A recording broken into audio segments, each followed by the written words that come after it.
Welcome back to Media 7. Although it's not widely known, the law provides for copyright owners to collect fees for the broadcast of music and its use or performance by third-party businesses. APRA collects such fees on behalf of its songwriting members, and Phonographic Performances New Zealand collects on the rights in the recordings themselves on behalf of major record labels. As Simon Pound notes, moves to radically increase the fees for some businesses are causing alarm across the Tasman. Seeing as the global music market is now stuffed thanks to piracy and illegal downloading, the industry is trying to maximise the money it gets for the public playing of their copyrighted materials. What this means is that people who play music in or around their business are about to see the costs go up. Here we have seen a lot of battle talk about the possible increases in the levies paid by gyms and health clubs. If we follow the Australian model, costs may rise 4,000%, which seems a lot until you think it would be pretty much impossible to do a body pump class in silence.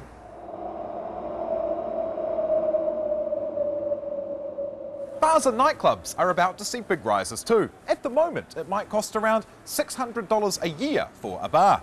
In Australia, their figures have risen by up to and over 1,000%.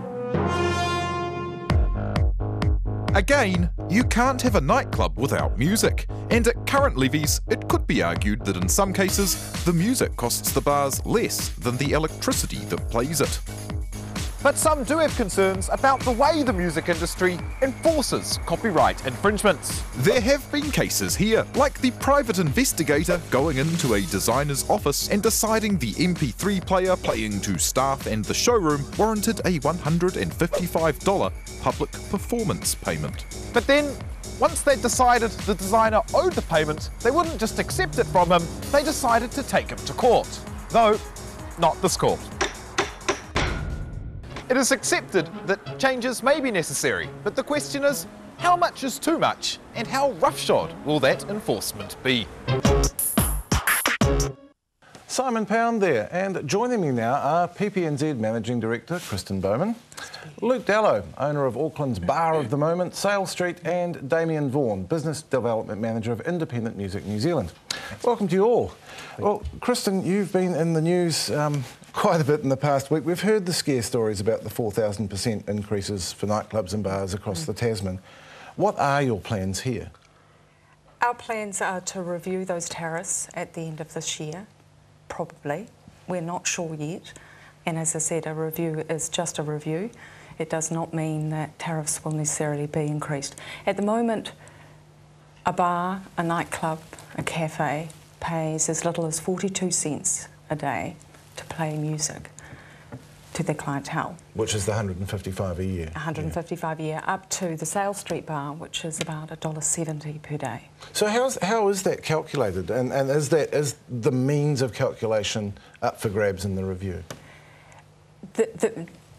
The rates were calculated some time ago. They were last reviewed in 2005. Even though PPNZ has been around for 50 years, they were last reviewed in 2005. So every good business needs to review its tariffs from time to time.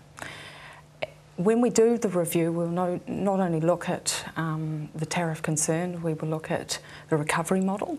As in Australia, for instance, they're changing the recovery model for gyms from a per session charge to a per member charge. So that is why there's quite a difference in price from $1 per session there to $4.50 per member per month. But a cynic might look at your review and say, you're going to sit down and go, do we want more money? Yes, we do. Who's going to be arguing the opposite in the review as to whether you charge more money? Well, part of the review will be our stakeholders. They'll be in there talking to us and we will be consulting with them. So we'll be consulting with the associations that represent cafes, bars and gym owners, so their voice will be heard too. And I have to say, I was going to ask you about this later, but I'll do it now. One thing that often seems to come up when these rights disputes come into the news is that people say, yeah, we talked to APRA, they're quite helpful and constructive, and we talked to PPNZ and they were hostile. I'm not saying that's your style now, but do you think you have an image problem to overcome? I don't think we've got an image problem to overcome. We've got a changing business reality for recordings to overcome, and that means that, yes, we will be seeking to ensure that we get a fair and reasonable return for the playing of music in public situations such as cafes, bars, gyms, nightclubs. And you can be rest assured, from my perspective, I've been with PPNZ for about 15 months. We'll be coming in with a solution-focused, service-orientated attitude to work with our really valued licensees, cafes, bars, gyms. Are you reassured by that, Luke?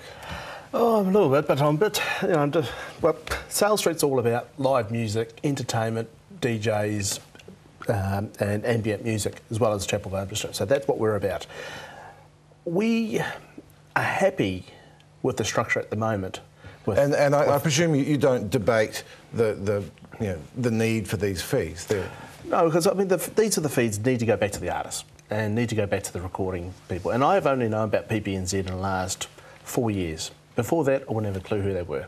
But I've known APRA for, been in the industry 18 years now, coming up 19 years. I've known about APRA, and it's always a bill or an account that comes through and go, jeepers, it's another one. Yep, we have to pay it.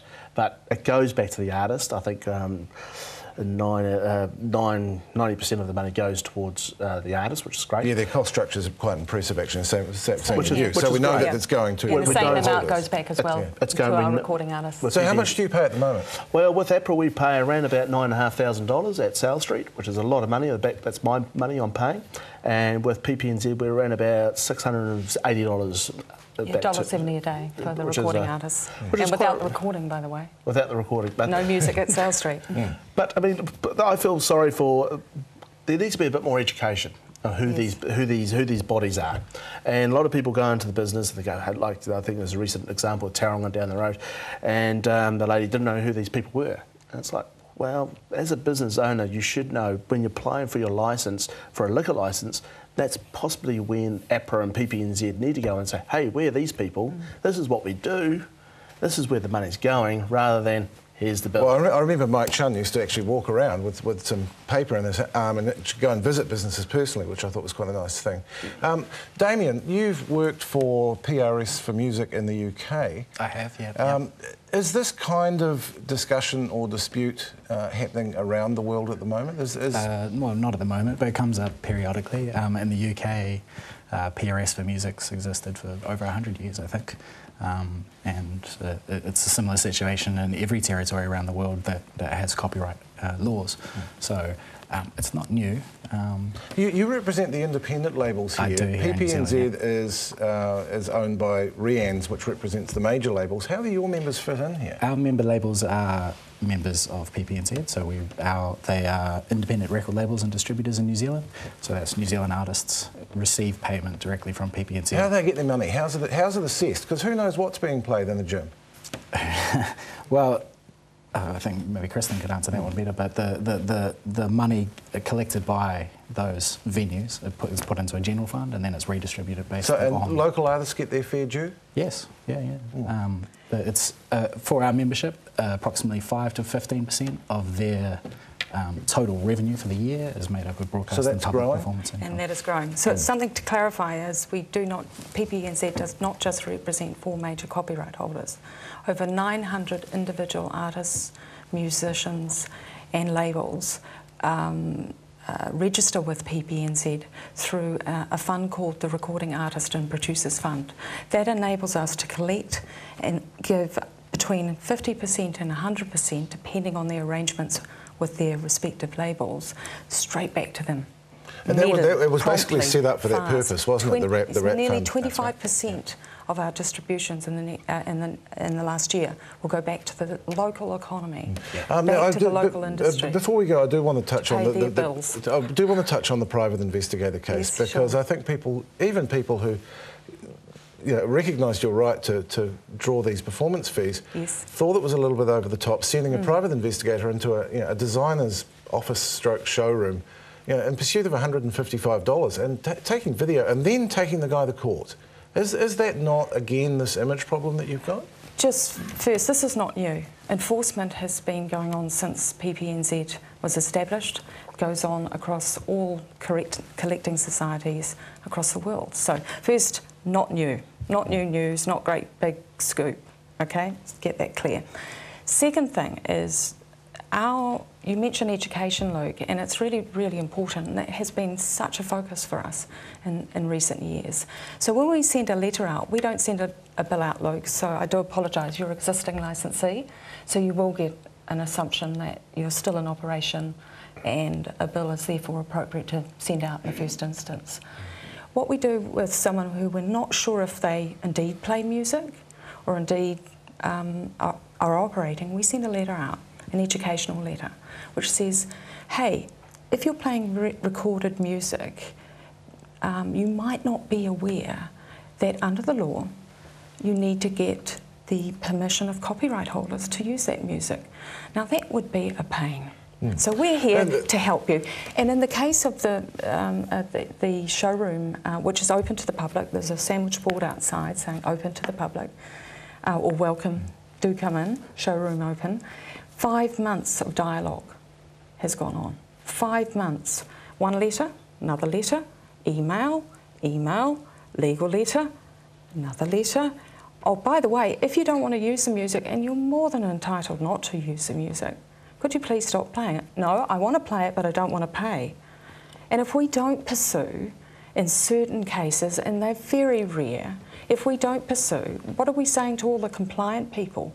All the compliant licensees? Just want to bring Luke in here. What happens, obviously you have to wait and see what the new structure is, but what happens if it is, as it appears to be across the Tasman, what happens to people in hospitality? Oh, it's crazy. It's absolutely crazy. I mean, the structure as it is now is acceptable. But if they increase the prices, it's just, there's going to be a fall off. I'll be all right because I'll be able to afford it. But I'm thinking about the new entry sort of hospitality geniuses that are going to come through in the next 10 years. They're going to fall to the wayside. They can't afford it. Now, I can say that bars created the hype of good bands. Back in the 1940s or whatever, the 50s, the Beatles and so forth, they played in bars. The people listened to them. They spent money on records and so forth and CDs. That's where they made their money. Don't get me wrong, I like paying the fees, so they should deserve it. But it's a bit of a, I don't know, a bit of a... We have to wrap here, but I've got one really quick question for Damien. Particularly in the case of the fitness clubs, it would seem to me that the opportunity exists for people to go around this system and for the fitness clubs to commission music on a royalty-free basis from someone who's prepared to produce it for them. Is there anything to stop them doing that? No, there's not. They can do that themselves if they want to, but the licences you can get from PPNZ and APRA allow you to play whatever you like, and wouldn't you much rather have a blanket licence that can cover everything? No, I think they might be looking at their bottom line, actually, but we will call a halt here. Thank you to Kristen Bowman, Luke Dello and Damien Vaughan. After the break, we'll go all geeky.